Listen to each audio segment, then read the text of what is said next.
igualmente. ¿Cómo está usted, Omar? Buen día. Bien, bien. Ministro, por lo menos lo que pude observar durante el fin de semana y los primeros días de esta semana, menor cantidad de personas, por ejemplo, en los nosocomios o en los CAPS relacionados con el tema dengue. Pero sí administramos información relacionada con la cantidad de personas que están internadas. Y hoy se conoció el detalle de un 46% más de personas internadas comparada con el año 2023. Y lamentablemente, digo lamentablemente, las informaciones que están llegando aseguran que el dengue vino para quedarse, como ya usted lo dijo en alguna oportunidad y otros referentes en materia de salud, porque no vamos a tener un crudo invierno, donde vamos a ir compartiendo lluvias y temperaturas superiores a los 20 grados, que el mosquito es como que va mutando y que durante el invierno vamos a seguir teniendo casos de dengue. ¿Por qué el incremento en la cantidad de personas internadas y qué es lo que más está llamando la atención a lo que ustedes acceden, digamos, a la información de la franja etaria, los síntomas que tienen las personas que han sido internadas? Cuéntenos cómo está el mapa sanitario en Tucumán. Sí, bueno, así tal como usted lo describe. Hay una disminución de casos leve, con salas de espera y con internaciones abreviadas más descomprimidas, pero recordemos que todo lo demás sigue funcionando. O sea, las patologías habituales con este cambio de tiempo, los cuadros respiratorios, las cirugías, todo el resto de las patologías que se siguen atendiendo por las guardias y por nuestros consultorios externos siguen vigentes, no hemos suspendido nada. Las cirugías siguen haciéndose, las cirugías programadas, y eso hace que, bueno, que tengamos un aumento de ocupación de camas, y con este aumento de pacientes con dengue, también ocupamos camas. Nosotros llevamos un análisis de los pacientes internados por dengue, y en general rondan entre los 100 a 120 pacientes por día, de los cuales entre 15 a 20 están en unidades de terapia intermedia o intensivas, por su enfermedad de base o porque tienen las plaquetas muy descendidas, o porque hay algún cuadro que amenaza la vida. Entonces son entre 15 a 20 pacientes por día en el sector público y un poquito menos en el sector privado, pero todo lo demás sigue funcionando. Eso hace que por momentos haya dificultades en la internación de pacientes, y lo que sí se agregó es algunas enfermedades que están apareadas al dengue, que tienen relación con la inmunodepresión. Recordemos que el dengue, además del cuadro febril, de deshidratación, de alteración en el estado general, produce un descenso de los glóbulos blancos y por lo tanto un descenso de las defensas, que llevan en algunos casos, que ya lo venimos diciendo hace algunos días, a cuadros respiratorios severos, como neumonías, por ejemplo. Y eso lleva a que la internación sea más prolongada. Entonces, estamos observando eso hace varias semanas, que pacientes que estaban cursando el dengue, un cuadro de dengue, o posterior a eso, hacen cuadros respiratorios que requieren internación o nuevas consultas. Y eso es muy importante que lo remarquemos, porque una persona que está cursando dengue tiene que hidratarse adecuadamente, vigilar que las plaquetas no hayan descendido lo suficiente como para poner en riesgo la vida por una hemorragia, y fundamentalmente cuidarse de hacer una infección colateral, una infección que se sobreagregue a la infección viral del dengue. Esto es un cuadro respiratorio. Por lo tanto, estábamos diciendo ya hace varias semanas el uso del barbijo si voy a estar en un lugar cerrado con otras personas. El dengue, recordemos que no se contagia de persona a persona, pero la persona que está con dengue tiene las defensas bajas, está inmunodeprimido, y por lo tanto puede hacer una coinfección con una bacteria o con otro virus, y eso es lo que lo lleva a una internación. Por otro lado, es verdad que está superando el año pasado, pero tenemos que ver lo que está pasando en la región, ¿verdad? Lamentablemente comenzó mucho antes esta temporada, le llaman así los epidemiólogos, este conteo que nosotros tenemos entre cerca de 40.000 casos, hasta la semana pasada es desde el año pasado, es desde octubre en adelante, de los primeros casos que hemos tenido. Y eso ha hecho que, lamentablemente, al estar el virus circulando permanentemente en la región, llegue antes a Tucumán también. Y lo que va a ocurrir seguramente es que en la región va a quedar el virus circulando. Ojalá que en Tucumán lo podamos tener algunas semanas por lo menos sin circulación del virus, por lo menos autóctono, pero lamentablemente en la región tenemos toda la expectativa de que va a continuar circulando el virus y por lo tanto vamos a tener que seguirnos cuidando todo este año y por supuesto los años que vienen.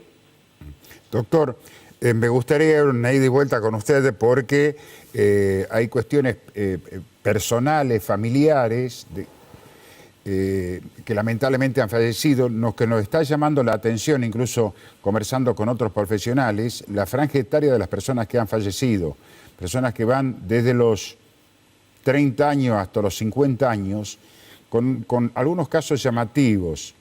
Previa al fallecimiento, los familiares fueron informados que esas personas habían sufrido ACV, algunos incluso dicen ACV leve.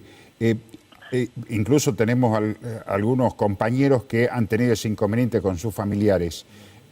¿Por qué se están dando cuadros de ACV a los pacientes que están con el proceso de dengue?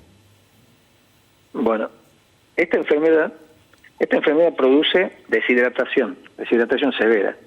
Una deshidratación severa en una persona que tiene alguna arteria semiobstruida termina obstruyendo totalmente esa arteria y produciendo una isquemia cerebral. Eso por un lado. Por otro lado, el virus en sí no solamente ataca las articulaciones, los músculos, también ataca el corazón, el cerebro, ataca todo el organismo, el hígado produciendo hepatitis, el cerebro produciendo encefalitis. Entonces, está ahí también relacionado. Hay personas que han tenido cuadros sincopales, pérdida de conocimiento, algunas convulsiones por la fiebre. Por lo tanto, al ser una enfermedad viral masiva, podemos ver múltiples cuadros. Y sí, cuando tiene relación el dengue con el ACV, tendríamos que ver si se trató de un ACV isquémico o hemorrágico. Uno analiza, porque eso también ocurre constantemente. Lamentablemente hay personas que fallecen y pueden tener paralelamente dengue. Una persona que tiene un ACV hemorrágico, por ejemplo, una hemorragia cerebral, y tiene las plaquetas muy descendidas, uno puede atribuir la causa de la hemorragia cerebral al cuadro de plaquetopenia por el dengue. Pero también se lo puede atribuir al cuadro de estrés metabólico, al aumento de la frecuencia cardíaca, al aumento de la temperatura, una serie de situaciones que una persona que tiene alguna predisposición puede llevarlo a la muerte, desgraciadamente. Pero mire, los fallecimientos que venimos observando desde el año pasado, en general son personas jóvenes, sí, que en general no tienen enfermedad de base y que se da entre los 20 años hasta los 40.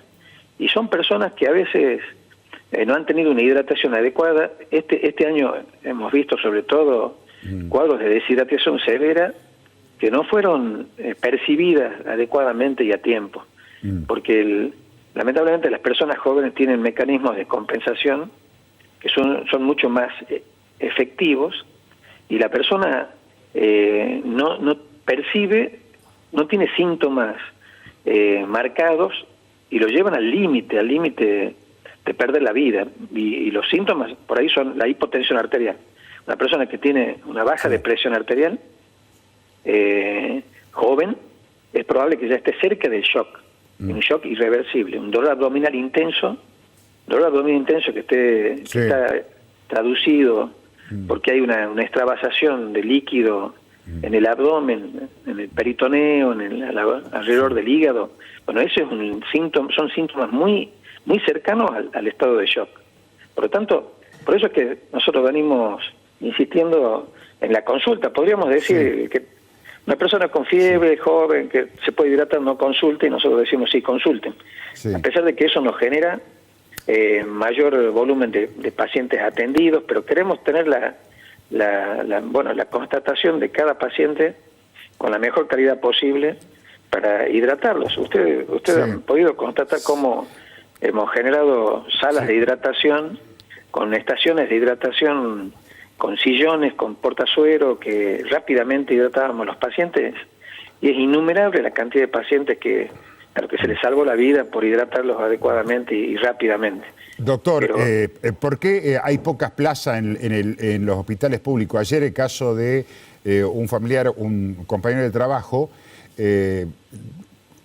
estaba destinada a ser internada en el Hospital Padilla y de pronto dicen no hay cama, centro de salud sin cama, la trasladaron a un sanatorio privado, no hay cama. Bueno, se logró ubicar en otro sanatorio, Sanatorio Sud. ¿Qué está pasando? ¿Están faltando camas? ¿Hay posibilidad que se habilite algún lugar así como el modular de Loma de Tafí? ¿Qué va a suceder para que no falten camas? ¿O usted cree que estamos llegando al pico de las personas internadas? no, ya estamos en el pico, una meseta un poquito más baja que semanas atrás. Hay momentos, tengamos en cuenta también que en los hospitales públicos estamos atendiendo e internando pacientes con PAMI, pacientes con obra social, innumerables. Los siniestros viales siguen estando a la hora del día, a la orden del día hay muchos siniestros viales, hay mucho descontrol en el tránsito, y por supuesto todo eso lleva a que todas las demás patologías se siguen atendiendo. Hay momentos de dificultades, pero hay una vinculación con el sector privado y el paciente, cuando requiere una internación, tenemos posibilidades todavía de conseguir una cama para el paciente que lo requiera. Incluso Loma de Tafí está atendiendo e internando pacientes en forma ambulatoria e internando pacientes también en forma más prolongada al paciente que lo necesita. Y tenemos habilitadas más camas de internación de menor complejidad, y de mayor complejidad estamos haciendo ajustes permanentemente. Pero hay momentos de tensión para la ocupación que creemos que esto ya se va a solucionar en los próximos días. Es muy importante que nos sigamos cuidando, que hagamos una consulta rápida, que nos cuidemos del contagio de una enfermedad respiratoria si estamos con dengue, que hagamos una consulta oportuna, porque lamentablemente, si no es así, vamos a tener más pacientes internados en el sector crítico. Mire, por dengue, nosotros teníamos al día de ayer 21 pacientes internados en unidades críticas, en el sector público. Por supuesto, hay alrededor de 450 pacientes internados en todos nuestros hospitales. Tenemos hospitales del interior con capacidad, o sea, capacidad tenemos. El problema está que en algún momento, por ejemplo, en el Hospital Padilla hay internaciones por otros motivos.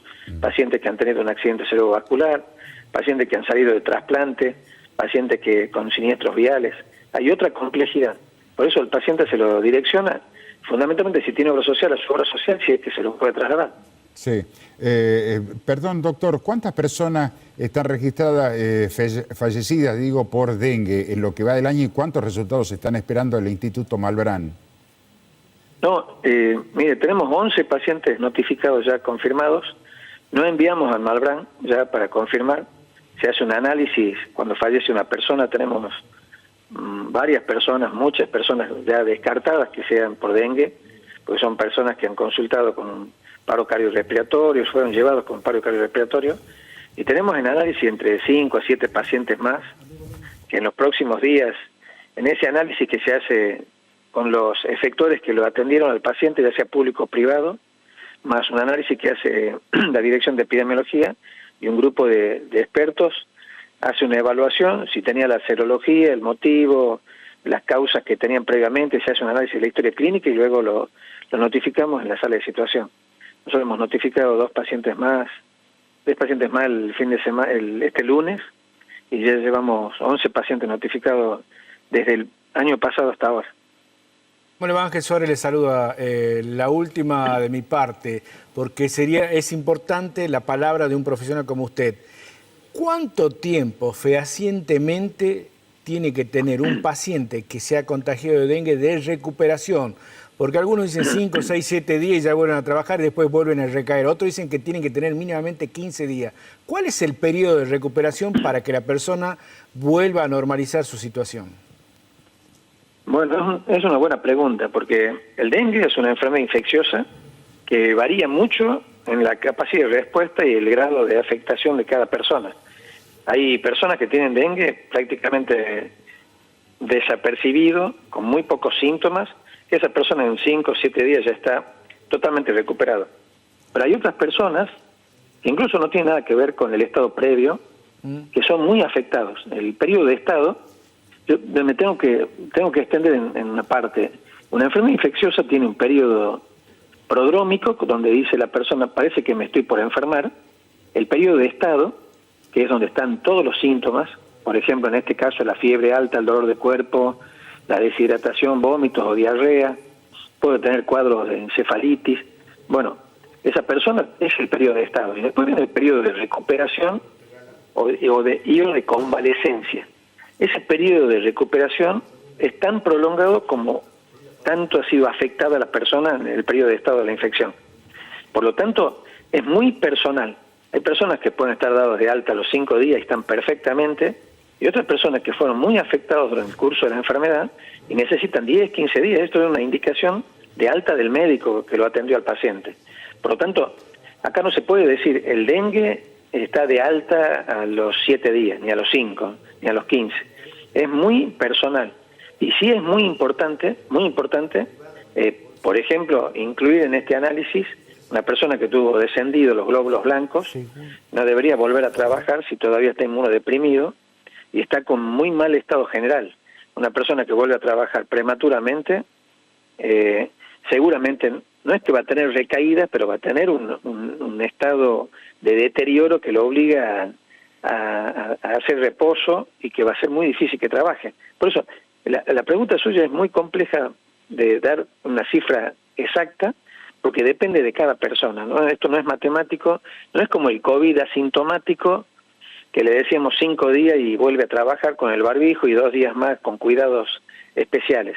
Acá hay todo un cuadro general de compromiso que lo incapacita a la persona hasta para caminar, que al volver a trabajar con trabajo pleno es muy difícil. Además depende también qué trabajo hace la persona. Si ese es un trabajo de fuerza física, seguramente esa persona necesita más tiempo. Por eso, esto es muy personal y pasa como con cualquier otra persona. Por ejemplo, una persona que cursa una neumonía, no hay un tiempo de alta. Va a depender de la magnitud de la neumonía, del cuadro de gravedad que tuvo, si le dejó secuelas. Y eso es una indicación de alta del médico que por supuesto se tiene que hacer en forma individual. Si una persona no se siente bien, tiene que hacer una consulta médica porque puede haber una causa que subyace y que la está justificando. Doctor Luis Medina Ruiz, ministro de Salud, gracias por el contacto y que tenga buen día, a seguir cuidándonos. Bueno, muchas gracias. Y mire, estos días atrás y hasta anoche hubo lluvia. Es muy importante que hagamos el trabajo en nuestra casa, eliminando todos los posibles criaderos de mosquitos, el recipiente que ahora tiene agua, que ya tenía huevitos depositados por la mosquita hembra estos días atrás o estos meses atrás. Es muy importante que revisemos el fondo, revisemos el patio, revisemos nuestro techo, que no haya un recipiente que genere nuevos mosquitos adultos que puedan seguir contagiando a las personas. Gracias, que tenga buen día, doctor. Gracias a ustedes.